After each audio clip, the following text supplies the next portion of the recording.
Welcome to the Aboriginal channel. On this episode, we're going to learn about an age-old colonization tactic of burning people out of their settlements or their places of business. Now, in a previous video, we talked about Jasper Yanga and how he got into it with the Spaniards. So basically, I want to just show that it says the Spaniards advanced into the Maroon settlement and burned it. So a tactic they would use would be to burn the Aboriginal settlements so that the people wouldn't have nothing to come back to and they would just go on somewhere else. That's what the purpose of burning people's houses and businesses down was, because they wanted them out of the area. And one of the reasons they wanted them out of the area, we're going to uncover in this video. One of the reasons they wanted the people out was what they wanted to do with the area. They wanted to build on it and exploit the natural resources of the area, and they couldn't do it in certain places all over this so-called nation because Aboriginals was in that spot.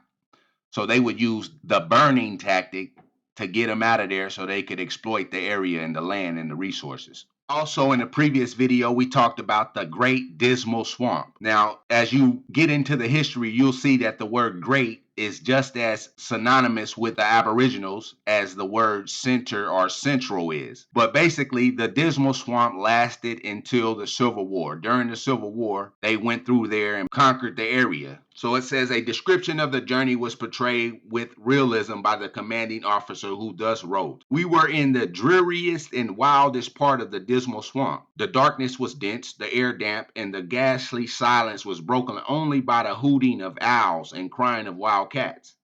For 2 hours we rode through the Stygian darkness of the forest. When we arrived at South Mills, a collection of about 20 houses where we stopped to rest our horses. Here we left the canal and descended into another swamp of Hades. The narrow, crooked road was flooded with water and crossed with innumerable little rickety bridges, over which our horses picked their way with great caution and reluctance. In Elizabeth City, contact was made with General Wild's headquarters, and then a foray was made against the guerrillas in both Pasquotank and Mines counties. Now remember, those were the counties of the Great Dismal Swamp. When you look up the Great Dismal Swamp on Google, it says the Great Dismal Swamp is a large swamp in the coastal plain region of southeastern Virginia and northeastern North Carolina between Norfolk, Virginia, and Elizabeth City, North Carolina. So the swamp was in Elizabeth City, basically, or right near it. Going back to what it's talking about, the war in the Dismal Swamp, it says on the 8th day of the following August, Captain DeWeese Roberts, commanding a detachment of the 11th Pennsylvania Volunteer Cavalry and stationed at South Mills, describes what was to him a disagreeable experience. On the previous day, he relates he reached Camden Courthouse and crossed over to Elizabeth City in a boat with 8 men. He went into town and captured 1 officer and 3 enlisted men, but hardly had the boat pushed off when they were fired upon by about 20 guerrillas. I pushed for the opposite shore and landed in a swamp. They remained in the swamp all night and got to Camden Courthouse the next morning. In his opinion, there were 4 companies of guerrillas in the Albemarle region, 1 in Camden, 1 in Pasquotank, with headquarters in a swamp near Elizabeth City. After a long search, they found a zigzag path cunningly arranged. That'll come up later on in the video. Okay, and it says, and by following this trail, they discovered the camp of the guerrillas. Then the report gives a detailed description of the scene. Here, surrounded by gloom and savage wilderness, was spread the camp of the guerrillas, consisting of log huts and a number of tents. Fire was burning, infield rifles scattered over the ground, and everything indicated a hasty evacuation of the place. Between 50 and 60 rifles, a drum, a large quantity of ammunition of both English and rebel manufacture, clothing, a tent full of provisions, and lastly, the muster roll of the company fell into our hands. The huts were soon in flames, and the camp of Sunderland's pirates vanished into smoke. So again, from the 1500s with Jasper Yanga into the Civil War of the 1800s, they were burning the settlements of the people because, once again, that was a tactic of colonization. So now that we have an idea about the burning out tactic, we're going to go over here and work back through history from the Tulsa so-called race riot. And then from that, we'll go back in time from the early 1900s into the late 1800s all the way back to the so-called Civil War, and we're going to see how this tactic was used each and every time. So basically it says the Tulsa Race Massacre, Tulsa 1920. Tulsa's long history as an important town and later as a city in Oklahoma began with the arrival of the 5 tribes in the 1830s. The Muskogee Creek settled in the area. In the 1870s, the Perryman family based their sizable cattle ranch in what would become South Tulsa. The town grew slowly, with a rail line arriving in the 1880s. At the dawn of the 20th century, the discovery of huge oil fields nearby convinced city leaders to market Tulsa as a convenient and enjoyable place to conduct the business and financial sides of the oil industry. Several oil industry companies agreed and established their headquarters there. This spurred economic development in the city as executives built further accommodations for the industry and funded building, construction, oil infrastructure, and a growing hospitality industry. The rapid growth of the oil industry resulted in Tulsa earning the nickname the oil capital of the world. By 1920, Tulsa served as the base for over 400 petroleum companies. Now, before the Tulsa Race Massacre, as it is called, before that happened, the city of Tulsa became the oil capital of the world. Before it became the oil capital of the world, city executives built oil infrastructure. Okay, they built oil infrastructure. In turn, it became the oil capital of the world. And then months later, the so-called black side of town, the Aboriginal side of town, was burnt to the ground. So I'm saying that there can't be a coincidence. It has to be a connection between the oil boom of 1920 and the Tulsa Race Massacre of 1921. So right here it says Tulsa Race Massacre of 1921, also called Tulsa Race Riot of 1921, one of the most severe incidents of racial violence in U.S. history. It occurred in Tulsa, Oklahoma, beginning on May 31st, 1921, and lasting for 2 days. The massacre left somewhere between 30 and 300 people dead, mostly African Americans, and destroyed Tulsa's prosperous black neighborhood of Greenwood, known as the Black Wall Street. More than 1,400 homes and businesses were burned. So understand, they burned the homes and businesses not because of the incident it sparked from or the fact that so-called whites hate so-called blacks and it was a racist thing. No, it's about nationality and the ability to control the land and exploit the resources. So right here we have a case in 1921 where the Aboriginal side of town of Greenwood is being burned. Now, downtown Tulsa, it says, is approximately 1.4 square miles. Okay, it says prominent downtown sub-districts include the Blue Dome District, the Tulsa Arts District, and the Greenwood Historic District. So Greenwood, the historic district, was either the original downtown or part of downtown originally. And that's important because of the tunnels or the Tulsa tunnel system that spans the entire underground of the downtown Tulsa area, which includes Greenwood Historical District. It says buried beneath downtown Tulsa, a system of underground tunnels was built to connect Tulsa's early skyscrapers. According to history, the tunnel system was first designed for freight, but soon became a millionaire's highway, keeping Tulsa's wealthy and prominent citizens safe from harm. So here you have tunnels underneath Greenwood, which would mean the whole so-called Tulsa race riot was caused because of the oil industry and those executives needing the area to further exploit the land. But right down here says the rest of the tunnels were built later in Tulsa history. All in all, the tunnels connect 8 buildings, 3 parking garages, a hotel, and numerous restaurants and small businesses. Now, why would the city make tunnel that goes to private small businesses? No, those tunnels was already there, if you ask me. My speculation, my conjecture is that they were already there and that's what Aboriginals did. They dug. If you can go look up the Digger Indians, and at one time, a lot of different American Indian tribes and people of those nations were called diggers. And this is one of the reasons why, because they built tunnels. Now, right here it says the tunnels that are still open to the public are well lit and easily accessible, but they can be confusing for first timers.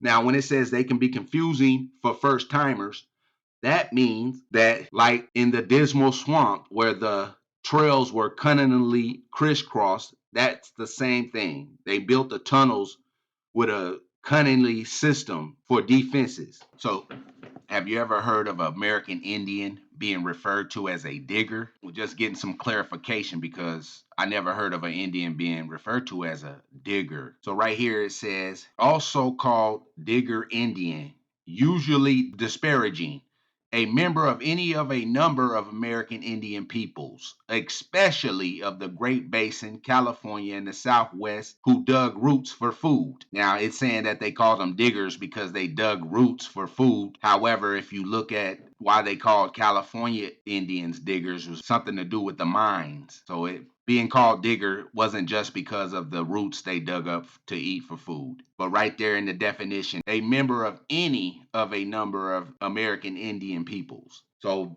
a lot of American Indians from coast to coast and north to south were referred to as diggers, and not just because they dug for roots. That was probably the least significant thing they dug for, because they dug monuments and once again for these tunnels right here. So we're going to be moving on to Fifth Ward, Texas, where there was the Great Fifth Ward Fire in 1912. But before we look at that, let's look at a little bit about Fifth Ward, Houston, Texas. It says, after the American Civil War, newly freed freemen began settling in the sparsely settled area. So when it says freemen began to settle in the sparsely settled area, they're trying to make you believe that free slaves that were so-called black settled the area when they were already there. In 1866, it became the Fifth Ward, and an alderman from the ward was elected to Houston City Council. By the mid 1880s, it was virtually all black, home to working class people who made their livings in Houston's estate ship channel and industrial areas or as domestics. For wealthy Houstonians, Mount Vernon United Methodist Church, founded in 1865 by a former slave, is the oldest church in the ward. But it goes on to say down here that in the late 1880s, the Fifth Ward community threatened to secede from the city of Houston twice, in 1875 and in 1883. Complaints about inadequate municipal services, including fire and police services, lighting, sanitation, and drainage, occurred during this time period. The 1875 secession complaint asked for the paving of streets and upgrades to the utility. So basically, the people were already there. It became the Fifth Ward in 1866, which is odd because why didn't it become the Fifth Ward before that? Because that don't fit the narrative for them to tell you the truth like that. But basically, we're going to see where the Fifth Ward came from. It says the Fifth Ward is northeast of downtown Houston. It's not one of the original wards designated by the founders of the city. Instead, the Fifth Ward was created from a northeast section of the First Ward and a northern section of the Second Ward. So they took the Fifth Ward from the First Ward. So that would mean that you understand that the people in the Fifth Ward were originally part of the First Ward. Now, right here, I looked up a map of the Fifth Ward in Houston, and you can see it says the Greater Fifth Ward. You got a part of the downtown section right here where it says Discovery Green, Market Square Park. Okay, right by there is a place called Minute Maid Park. It's in the central part of downtown, it says. And basically, I'm saying that all of that was once the Aboriginal people before they were displaced from the area and moved further northeast of the city. But right down here by Minute Maid Park, now let's look up Minute Maid Park though real quick, just on the map. And we'll see that Minute Maid Park is right here and Discovery Green Park is right here. So when we look back at Fifth Ward on the map, you'll see Discovery Green right down here. So the park is like right here on the south side of the Buffalo Bayou River right here. Here's a map of where some tunnels is at right here by Minute Maid Park. You'll see that these tunnels connect a bunch of courthouses in the Harris County Garage, the county courthouse, the law center, all these different tunnels right here connect all these courthouses. And when you go and look, you'll see that a lot of the tunnels under the cities go underneath the courthouses for some reason. And those courthouses are significantly close to rivers also, but there's no coincidences in this. So the Fifth Ward fire, before we talk about that exactly, right before that, in the Second Ward, since the community in the Second Ward is largely Mexican American, it also goes by the name Segundo Barrio, which means second neighborhood. This Houston ward is east of the city. At one point, the area was mainly filled with industrial buildings. However, as those businesses moved elsewhere and closed down, developers started to transform the buildings into lofts. Okay. Now, in this second ward, it says one major landmark in the second ward is Our Lady of Guadalupe Catholic Church. This church was built in 1911. Now, go down here to the third ward. It says that construction of Union Station in 1911 saw the area become more industrial and less residential. Okay, this is what they was doing in 1911. So right here, it gives you an image of the aftermath of the Great Fifth Ward fire. So it says on February 21st, 1912, with stiff northern winds blowing in, the largest fire in Houston's history began. This fire became known as the Great Fifth Ward Fire. The strong wind spread the fire as embers set wood shingle roofs on fire. It consumed a church, school, 13 industrial plants, 8 stores, and 119 homes, mostly located in the Fifth Ward. There were no deaths, but there was over $3 million in property damage. So basically, instead of building, they allegedly decided to burn down this side of the town. Now, right here is talking about the tunnel system. The Houston Tunnel System is a network of subterranean, climate-controlled pedestrian walkways that links 95 full city blocks 20 feet below Houston's downtown streets. It is approximately 6 miles long. There are similar systems in Chicago, Dallas, Oklahoma City, Montreal, and Toronto. So once again, you can look at the scenario surrounding these tunnels and see that they didn't come about until after the colonizer had full control of these downtown areas. Now, it must be noted that these tunnels below Houston, it says, were 20 feet below. And that'll come up again when we look at some other tunnels in other areas. Later on that year, in 1912, you had what was called the Great Miami Fire of 1912. But before we talk about that a little bit, I'm going to basically read a little bit about the California Indian diggers. It says, some Indians, in fact, surprisingly, almost half the miners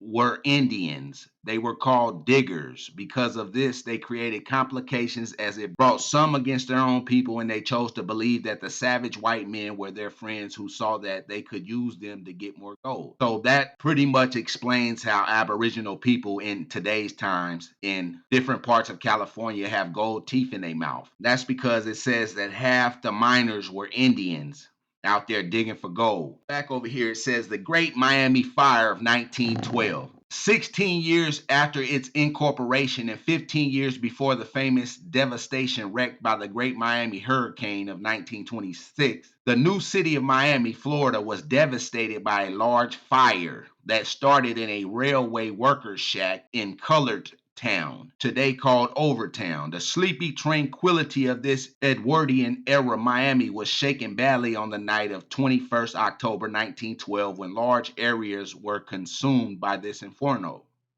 The whole of the north downtown area north of North 3rd Street was reduced to smoldering ash in this conflagration. Being a largely poor and overcrowded canton of the city, insurance was negligible, and many of the new citizens of Miami lost everything they owned. So they want you to think that the people who lost everything were new to the city. Disasters like this caused many hardships on the lives of the people involved.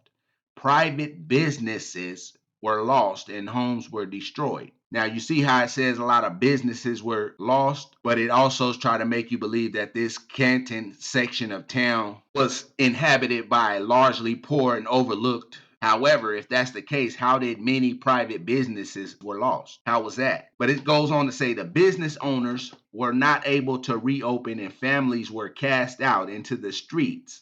Because of this, the economy of Miami went down because there was nowhere to spend any money. And even if there was some place to spend money, spare currency would go towards repairs for damages. So it's telling you right there that this fire displaced a lot of private business owners and a lot of people who didn't have insurance, which the Aboriginal people wouldn't have had insurance because that's not part of the culture, right? But I did find some tunnels under Miami Beach, which, as his story tells it, it was out of the way of this great Miami fire in 1912. However, I did find something very odd. It says Miami experienced a very rapid growth to World War II. In 1900, 1,681 people lived in Miami.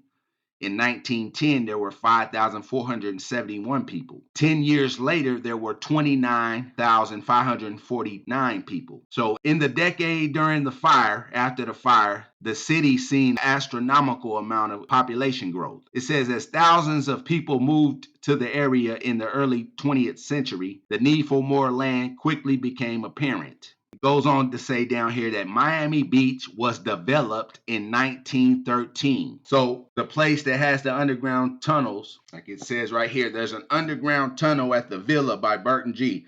Miami Beach, the Villa is rumored. Remember that. Something they want to keep covered up, they say it's a rumor. But it says the Villa is rumored to have an underground passageway near the pool, and the mosaic dial on the pool deck holds the key to the tunnel's entrance. No one has yet been able to decipher the code. The pool's extravagant 1,000 mosaic tiles and 24 karat gold may be to blame. So they covered it up real good, right? But after that fire, months after that fire, Miami Beach was developed. And I see no coincidences in that, only one thing. So far in the video, we talked about how during the times of Jasper Yanga in the late 1500s, early 1600s, how the colonizers was using the burning out tactic to run the Aboriginal people off their land and out of their settlements and homes and towns. We also fast forwarded to the Civil War, where at the Great Dismal Swamp, the guerrillas were also their dwellings and things in the swamps was set to flames during the Civil War. We talked about the so-called Tulsa race riot of 1921 and how the tactic of burning them out was also used. It also was used in the 1912 Fifth Ward Houston fire and also the 1912 Miami fire. Now, some people might say I was sleeping on the fact that the government or the so-called officials there in Tulsa dropped bombs on the people in Greenwood. No, I'm not sleeping on that. So to add to that, we're going to go into the history of Miami right here. It says the Tequesta tribe occupied the Miami area for around 2,000 years before contact with Europeans. A village of hundreds of people dating to 500, 600 BCE was located at the mouth of the Miami River. It is believed that the entire tribe migrated to Cuba by the mid 1700s. So when they got there, they disappeared, right? Right. No, they didn't migrate, but that's what this is saying. But right down here it says African American labor played a crucial role in Miami's early development. During the early 20th century, migrants from the Bahamas and African Americans constituted 40% of the city's population. Despite their role in the city's growth, their community was limited to a small space. When landlords began to rent homes to African Americans around Avenue J, what would later become Northwest Fifth Avenue, a gang of white men with torches marched through the neighborhood and warned the residents to move or be bombed. The article on the Great Miami Fire of 1912 says that it started in a railway worker shack in Colored Town. They called Overtown. Now, Wikipedia said that a gang of white men with torches marched through the neighborhood and warned the residents to move or be bombed. It says that when landlords began to rent homes to African Americans around what would later become Northwest Fifth Avenue, okay, so right there, you can't trust that the so-called African Americans that were right there were renting places from landlords. They actually owned all their own homes right there in that Overtown neighborhood prior to it being burned down. But right here, if we look at a map of Overtown, we'll see that Northwest Fifth Avenue is right here. It starts right here in the southwest region of Overtown. So you have Overtown, Southeast Overtown, Historic Overtown, Lyric Theater. So this whole area is Overtown where the fire was. But once again, Wikipedia won't tell you that. It's going to tell you that when African Americans began to move to Avenue J, which became Northwest 5th Avenue, a gang of white men with torches marched through the neighborhood and warned the residents to move or be bombed. So that's basically telling on themselves right there. When you go back to the article, it doesn't tell what started the fire. But right there on Wikipedia, it said how the white men got together and threatened to bomb the place. And I'm saying right there, if you put it all together, they made good on their promise. Through the history books, which has all been a lie. So therefore, if it's a lie, then what's the truth? If it's a lie, then what's the truth?